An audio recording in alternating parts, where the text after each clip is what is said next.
Ethan Hunt is back in theaters on the biggest mission we have ever seen him accept. This is Does It Hold Up? I'm Adam, and here's our quick spoiler-free review of Mission Impossible Dead Reckoning Part 1.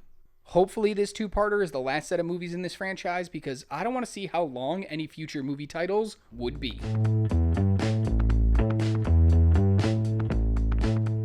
Ethan Hunt is trying to track down two halves of a key that can control or destroy the most dangerous weapon the world has ever known. And it doesn't really matter if he accepts this mission or not, because he must put together his team, Luther, Benji, and Ilsa, to do the one thing no one else seems capable of doing. Along the way, he'll add another person with a checkered past, the thief Grace, to his team, and he will fight against Gabriel, a man he has a history with, Paris, a deadly assassin working for Gabriel, and a returning White Widow. Tom Cruise leads the way as Ethan Hunt, and let's be real, it's getting pretty obvious that Tom sold his soul to stay forever young, because he looks fantastic in this movie and is running around like it's 30 years ago. But this probably isn't his best acting performance in this role. Let's be honest. We don't care. He could do this part in his sleep. We all go to see what craziness he's going to do, not to see him win an Oscar. Hayley Atwell makes her debut in the franchise as the newest member of Hunt's team, Grace. I just like seeing Hayley Atwell get a part in a big movie, and although the character isn't written that well, Atwell gives her all and makes you believe in everything that's happening to her. On the side of the villains, Esai Morales plays Gabriel and exudes cool calmness, which is a great counterbalance to Hunt's manic nature. Morales gives a wonderful performance that is likable, but just as equally terrifying in the way it's presented. Pom Klementieff also makes her debut in the franchise as the assassin Paris, and I'm not gonna lie, it was a little weird seeing her without her antennae. But she was a great addition, as her character was interesting, and they gave her a few moments to shine, and Pom does not disappoint. Ving Rhames and Simon Pegg are back as Luther and Benji respectively, and are just a joy to see. Two actors reconnecting like old friends will always work. Rebecca Ferguson also returns as Ilsa, but after the adventure she had in Rogue Nation and Fallout, it's a big letdown to see how little she's used in this movie. More actors and actresses come back to the Mission Impossible series, like Vanessa Kirby as the White Widow, Frederick Schmidt as Zola, and Henry Czerny as Kittredge, his first appearance since Mission Impossible in 1996. Other newcomers are Shea Wingham as CIA agent Briggs, Greg Tarzan Davis as CIA agent Degas, and Carrie Elways as U.S. Secretary of Defense Denlinger. All were great in their roles, and the acting in this movie is always top-notch.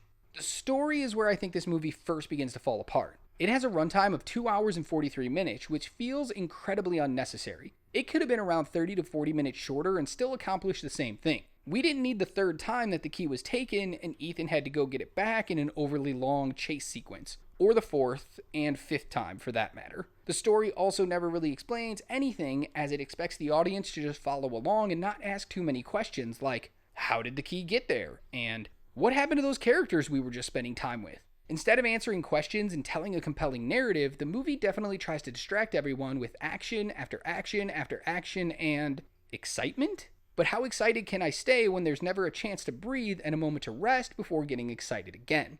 The action in the movie is all done in an amazing way, with practical stunts coming at us left and right. But this is the second shortcoming with the movie, the pacing. This entire movie is one long action scene with only 2 or 3 moments where the audience gets a chance to rest. And each of those moments is only 5 to 10 minutes of exposition dumping, so it's not like we even get a chance to sit back because we need to be listening intently to overly convoluted story so we can have any hope of understanding what's happening. Don't get me wrong, I like action scenes as much as the next person, but if all we get is action, it can get rather boring. I just wish the movie was paced better.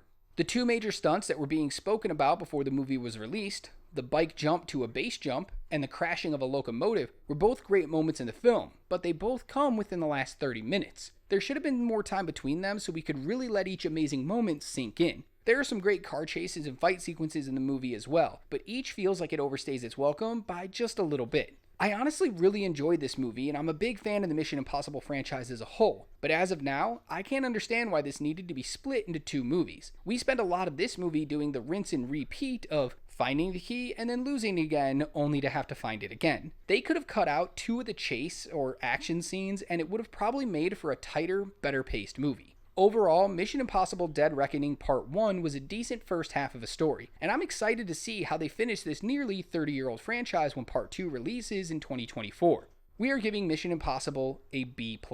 It would have been higher if this was a more compact story that didn't stretch a 2-hour movie into nearly a 3-hour one. If you're a fan of the franchise though, make sure you get your tickets and see this one in theaters before it all gets spoiled for you. Thanks for watching. Let us know in the comments below your thoughts on Dead Reckoning Part 1 if you've seen it, or let us know if you plan on seeing it. Click the video on your screen now to check out our review of another new release. Don't forget to like this video, share it with friends, and subscribe to our channel for more great content like daily movie facts. And until next time, remember, you're an absolute legend, so be good to yourself, be kind to others, and keep watching movies.